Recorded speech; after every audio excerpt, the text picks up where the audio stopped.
In the 1990s, Evgenia Shishkova and Vadim Normov were in the upper echelon of their sport. The Olympic figure skating duo had won numerous European and world titles from 1991 to 1996, and after retiring in 1998, relocated to the US from Russia.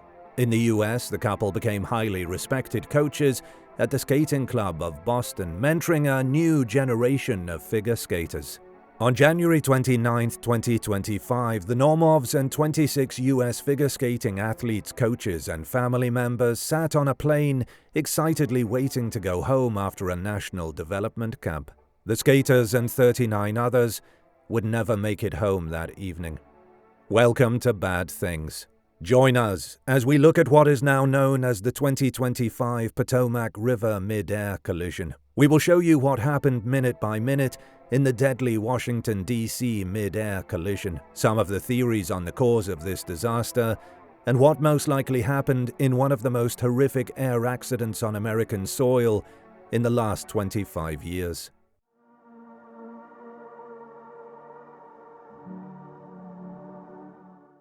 On January 29, 2025, a United States Army Sikorsky UH-60 Black Hawk helicopter collided with American Airlines Flight 5342, a Bombardier CRJ-700 airliner, over the Potomac River, about a half-mile short of runway 33, at Ronald Reagan Washington National Airport in Arlington, Virginia. The air disaster claimed the lives of all 67 passengers on board of the two aircraft. 5:22 p.m. Central Time. American Airline Flight 5342 departs from Wichita, Kansas's Dwight D. Eisenhower National Airport, bound for Washington, D.C. According to the airline, Flight 5342 was expected to arrive in Washington at 9:03 p.m. Eastern Time. 60 passengers and 4 crew members, a captain, a first officer, and 2 flight attendants were on board the aircraft. 8:15 p.m. Eastern Time. Flight 5342 begins its descent, going from 37,000 feet to 36,000 feet, and continues its landing descent from there. 8:39 p.m.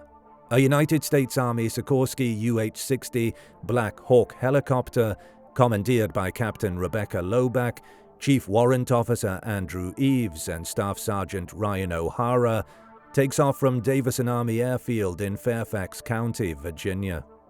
8:40 p.m.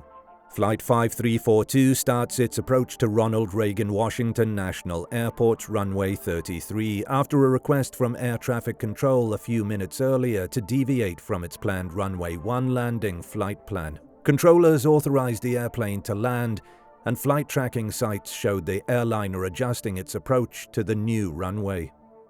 8:46 p.m. The air traffic controller radioed the helicopter crew reporting Flight 5342 was approaching runway 33 from a height of 1,200 feet south of the Woodrow Wilson Memorial Bridge. The helicopter crew confirmed that they had the jet in sight and requested visual separation, meaning that they would visually acquire and maintain separation from the aircraft on their own, which the controller agreed to. 8:47 p.m. Audio from liveatc.net, a respected source for in-flight recording, captured the final communications between air traffic control and the 3 crew members of the helicopter. Call sign Pat 25. They tell the helicopter to pass behind the airplane. Pat 25, you have a CRJ in sight? Pat 25, pass behind the CRJ, an air traffic controller tells the helicopter crew. Flight 5342's radio transponder stopped transmitting about 732 meters short of the runway, over the middle of the Potomac River. 8:48 p.m. The control tower issues an alert of an aircraft crash.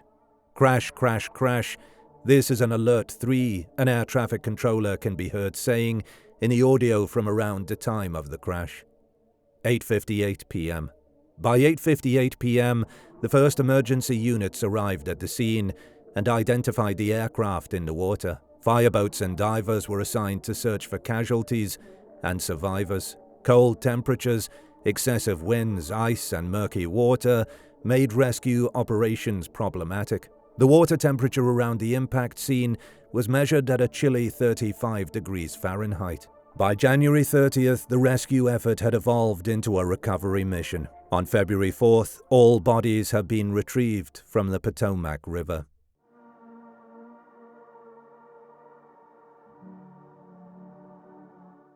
When a tragedy that seems as inexplicable as this mid-air collision happens, the internet seems to blow up with reasons, but mostly conspiracies to complain is still yet to be determined. Many social media users have questioned how such an accident could have taken place, despite sophisticated collision avoidance technology and air traffic control systems.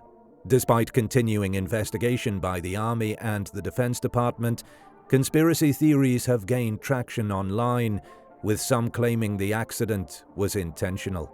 A widely distributed video purports to show the helicopter flying straight toward the plane before they collided. Some experts believe this was an intentional act, asking why the helicopter pilot failed to maneuver their craft to avoid the collision.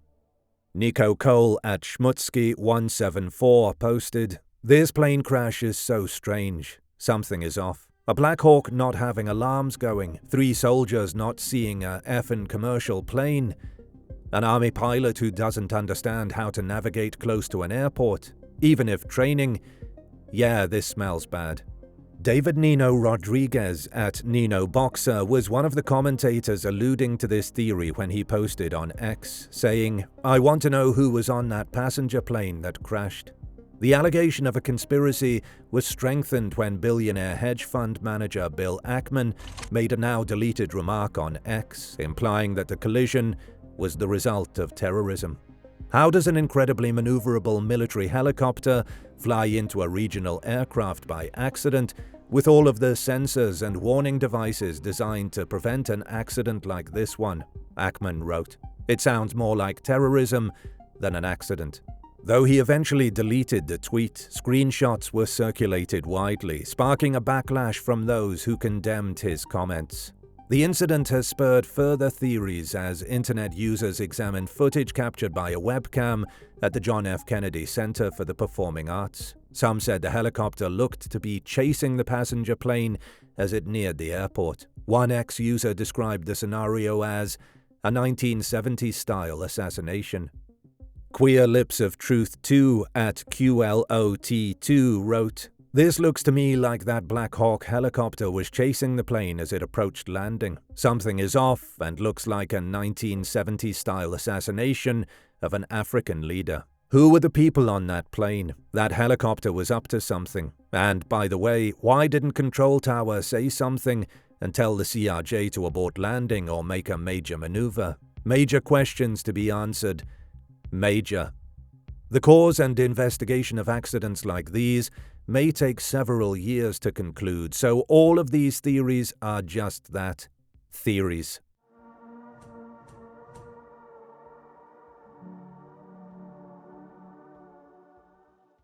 So, what most likely happened in this devastating air collision?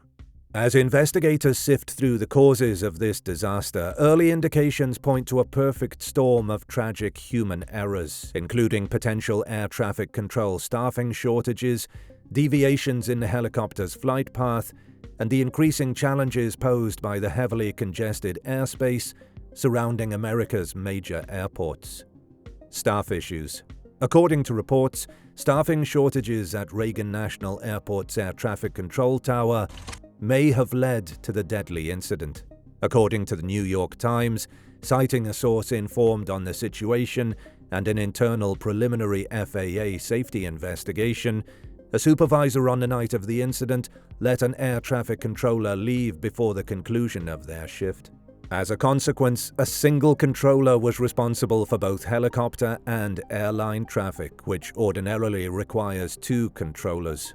While permitted by Federal Aviation Administration standards, this overlapping of responsibilities raises concerns about controller workload and the possible effect on situational awareness. Concerns have long been voiced that the FAA is experiencing a nationwide shortage of air traffic controllers. According to a 2023 study, all facilities countrywide were understaffed, forcing many controllers to work long hours, usually 10-hour days, 6 days a week. This busy schedule has resulted in fatigue, a recognized risk factor for safety. The New York Times reported that as of September 2023, the tower at Reagan National Airport was running over 1/3 below projected staffing levels, with just 19 fully licensed controllers. The Black Hawk's flight path. In a video message, Secretary of Defense Peter Hegseth said that the UH-60 Black Hawk helicopter involved in the crash was conducting an annual night flying proficiency review. "We do know on our side who was involved. It was a fairly experienced crew, and that was doing a required annual night evaluation. We anticipate that the investigation will quickly be able to determine whether the aircraft was in the quarter at the right altitude at the time of the incident." 4 unidentified sources briefed on the event subsequently said that the military helicopter looked to be flying too high and outside of its allowed flight route when it collided with the civilian passenger plane. According to reports, Army pilots requested and acquired authorization to fly Route 4, which parallels the east bank of the Potomac River at an altitude of no more than 200 feet. This flight route was meant to keep the UH-60 Black Hawk clear of Flight 5342, which was preparing to land on runway 33 at Reagan National. Officials now claim that early indications show the Black Hawk was flying over 300 feet and at least a half-mile beyond the allowed course when it collided with the passenger flight. Mick West, a skeptic and investigative researcher recognized for debunking conspiracy theories and disinformation, notably in aviation, UFOs, and government-related matters, identified a probable reason for the military pilot's deadly mistake. In a post on X, West speculated that the Black Hawk pilot may have been looking at American Airlines Flight AA3130, which was ready to arrive at Reagan National behind American Airlines Flight 5342. Preliminary analysis of the crash of Flight 5342 today suggests a possible factor might have been the helicopter pilot accidentally looking at AAL3130, a larger plane landing behind 5342 on a different approach but visually close and possibly brighter than the closer, smaller 5342 west route. Congested airspace. The airspace around Reagan National Airport is infamously crowded, creating specific challenges for pilots and air traffic controllers alike. The airport's proximity to restricted zones, including the nation's capital and major military sites, needs exact coordination and strict adherence to authorized flight routes. Any deviation or misunderstanding in this environment may have catastrophic consequences, as shown in this fatal mid-air accident. As usual, the internet has exploded with theories on this accident, mainly because of the military aspect, which makes it more conspiratorial in the eyes and minds of many. But what we need to remember is that no matter how advanced our technology is, there is always the risk of human error when operating this technology, and human error is most likely what happened in this case. Leave us a comment and give us your thoughts on what happened in the 2025 Potomac River mid-air collision.